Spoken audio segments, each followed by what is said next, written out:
আপনারা অনেকেই জিজ্ঞাসা করছেন যে অন্নপূর্ণা যোজনার অনলাইন ফর্ম ফিল আপ করার পর সেই অনলাইন ফর্ম ফিল আপ করার পরে যে স্লিপটা দেওয়া হচ্ছে সেই স্লিপটা কি বিডিও অফিসে জমা দিতে হবে? এবং আরেকটি কোশ্চেন প্রত্যেকের মনে আসছে যে অন্নপূর্ণা যোজনা যখন অনলাইন ফর্ম ফিল আপ করছি তখন তো কোনো ব্যাংক অ্যাকাউন্টস এর ডিটেলস দেওয়া লাগছে না। এর কারণটা কি? তাহলে আমার টাকা আসবে কোন অ্যাকাউন্টে? এই দুটো কোশ্চেনের উত্তর আপনাদের এই ভিডিওর মাধ্যমে দেওয়ার চেষ্টা করব। অর্থাৎ প্রথম কোশ্চেন হলো অন্নপূর্ণা যোজনার অনলাইন অ্যাপ্লিকেশন করলে অ্যাপ্লিকেশনের পরে যে স্লিপটা দেওয়া আছে সেই স্লিপটা আপনারা কী করবেন? সেটা কি বিডিও অফিসে বা পঞ্চায়েত অফিসে জমা দিতে হবে? দেখুন, এখন পর্যন্ত অর্থাৎ আমি ভিডিও করছি এখন বেলা ১টা বাজে। এখন পর্যন্ত সরকারি কোনো আপডেট নেই যে আপনারা অনলাইন ফর্ম ফিল আপ করার পরে সেই ফর্মটা অর্থাৎ যে স্লিপটা দেবে সেই স্লিপটা আপনাদের বিডিও অফিস বা পঞ্চায়েত অফিসে জমা দিতে হবে। অতএব আপনারা এই বিষয় নিয়ে কোনো চিন্তিত বা উদ্বিগ্ন হবে না। যে যাই বলুক না কেন, অনেকে কিন্তু অনেক কথা বলে যে এই ফর্মটা পঞ্চায়েত অফিসে জমা দিতে হবে বা অনলাইনে স্লিপটা বিডিও অফিসে জমা দিতে হবে। আপনাদের কোথাও জমা দিতে হবে না, আপনারা আপনাদের নিজের কাছেই রেখে দিন। অনলাইন ফর্ম ফিল আপ করার পরে যদি বিডিও অফিসে জমাই দিতে হয় তাহলে তার অনলাইন ফর্ম ফিল আপ করার লাভ কী হলো? ঠিক আছে? অথবা আপনারা অনলাইন যে অ্যাপ্লিকেশনটা করছেন সেটা কিন্তু অটোমেটিক আপনাদের কিন্তু এন্ট্রি হয়ে যাচ্ছে। আপনাদের কিন্তু আর কোথাও কোনো ফর্ম জমা দিতে হবে না। আশা করি এই বিষয়টি ক্লিয়ার। এবং সেকেন্ড যে কোশ্চেন ছিল যে অন্নপূর্ণা যোজনার কোথাও তো কিন্তু ব্যাংক অ্যাকাউন্টের ডিটেলস দেওয়া লাগছে না। তাহলে আমি টাকা কিভাবে পাবো? অর্থাৎ আমার ব্যাংক অ্যাকাউন্টে টাকা কিভাবে আসবে? দেখুন, অন্নপূর্ণা যোজনার ফর্ম ফিল আপ করার আগে কিন্তু বলা হয়েছিল যে ডিবিটি লিঙ্কের মাধ্যমে আপনাদের ব্যাংক অ্যাকাউন্টে টাকা দেওয়া হবে।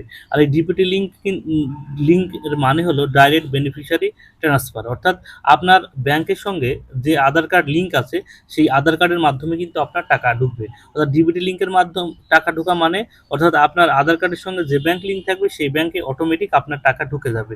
এক্ষেত্রে আপনার কোনো ব্যাংক অ্যাকাউন্টের প্রয়োজন হবে না। আর যদি ট্রেজারির মাধ্যমে টাকা দিত তাহলে আপনার যে ব্যাংক অ্যাকাউন্ট দিতেন আপনি সেই ব্যাংক অ্যাকাউন্টে টাকা ঢুকতো। সেক্ষেত্রে আপনার ডিবিটি লিঙ্ক কিন্তু লাগতো না। কিন্তু বর্তমানে কিন্তু সরকার কিন্তু ডিবিটি লিঙ্ক ছাড়া কিন্তু টাকা দেবে না। অর্থাৎ আপনারা যে ব্যাংক অ্যাকাউন্টটা দেবেন অবশ্যই সেই ব্যাংক অ্যাকাউন্ট কিন্তু ডিবিটি করে নেবেন। যাদের করা নেই করে নেবেন এবং আপনার আধার কার্ডের সঙ্গে যে ব্যাংক অ্যাকাউন্ট লিঙ্ক আছে অটোমেটিক সেই ব্যাংক অ্যাকাউন্টে টাকাটা ঢুকে যাবে। অর্থাৎ আপনার টাকা দেওয়া হবে আধার কার্ড দিয়ে। অর্থাৎ আপনার আধার কার্ড বসাবে তারা এবং আধার কার্ডের সঙ্গে যে ব্যাংক অ্যাকাউন্টের সঙ্গে ডিবিটি লিঙ্ক আছে সেই ব্যাংক অ্যাকাউন্টে ঢুকে যাবে। সেটা এসবিআই হোক বা আপনার পাঞ্জাব ন্যাশনাল ব্যাংক হোক বা এইচডিএফসি ব্যাংক হোক বা অ্যাক্সিস ব্যাংক হোক, সে যে কোনো ব্যাংক হোক না কেন।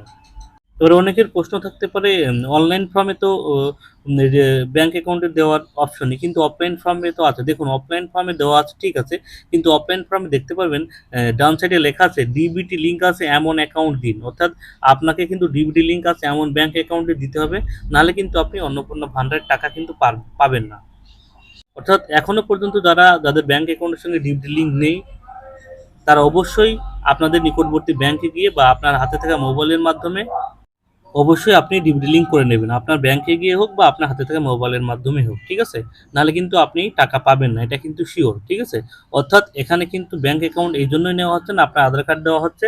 আপনার আধার কার্ডের সঙ্গে যে ব্যাংক অ্যাকাউন্ট লিঙ্ক আছে সেই আধার কার্ডের অনুযায়ী সেই ব্যাংক অ্যাকাউন্টে কিন্তু অন্নপূর্ণা যোজনার যে ৩,০০০ টাকা সেটা কিন্তু আপনারা পেয়ে যাবেন। আশা করি আপনাদের যে দুটো কোয়েশ্চেন ছিল, আশা করি আপনারা বুঝতে পেরেছেন। সবার সুবিধার্থে ভিডিওটি শেয়ার করবেন। এরকম গুরুত্বপূর্ণ আপডেট পেতে অবশ্যই চ্যানেলটি সাবস্ক্রাইব করে রাখবেন। সবাইকে ধন্যবাদ।